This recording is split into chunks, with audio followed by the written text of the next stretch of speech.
I'm Alex and I'm 25.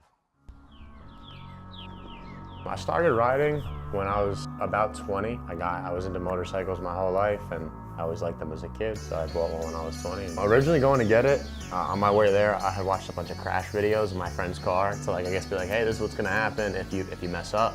I was pretty nervous riding at home first time, but once I got the feel for it, a few turns in, I was comfortable. My first little baby wheelie was probably a month and a half in on my street. I brought the wheel up probably this high in the air. It was dangerous because I knew I didn't know how to do it, I just wanted it for a quick photo. Right after I saw that wheel a little bit off the ground, I would look at the other people that could wheelie and I'd see how high they were and how long they could wheelie, and I was like, I need to do this. So many people could ride a motorcycle, but not a lot of people could wheelie them. Something about when that wheel comes up in the air and you just see people's faces around you yeah, it's something that's like a freedom. I have a ton of kids come up and they're like, can I rev the engine? I let them rev it, and when you pop a wheelie, a kid never expects it and their faces just drop. I do any type of wheeling, seat stands, knee knocking, which is when you put your knee on the seat. I can go one hand in any of those positions. I've been getting into doing some drifts now, so I'm gonna just pop the clutch and catch a nice donut or up the street, up the block, and then stoppies, which is basically when you roll up and then you bring the back wheel up and go forward. It's definitely costly. Originally, once you get a bike, the first thing you have to do if you want to stunt it out, at least on the street bike, is you need to get yourself a cage and a rear sub cage.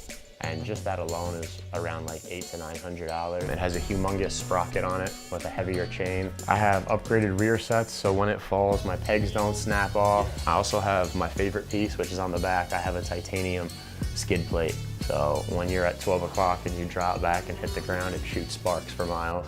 I could wheelie any dirt bike, any bike. We call it any bike gang. So basically you put me on a quad, dirt bike, depending on the Harley, any crotch rocket, yeah, we could all wheelie just about anything. The quad's a joke, we call it trading wheels. I've never personally gotten hurt, luckily, but I've definitely have crashed.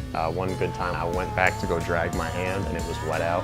And as I dragged my hand, I scraped, the whole bike came out to the side and it just toppled down the road and I was standing there when I pull that front wheel up on the highway, I don't hear anything else.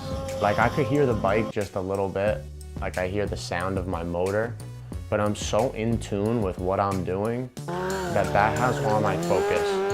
If I'm having a bad day, if I'm having a good day, for that time being when I'm in that wheelie, I am happy.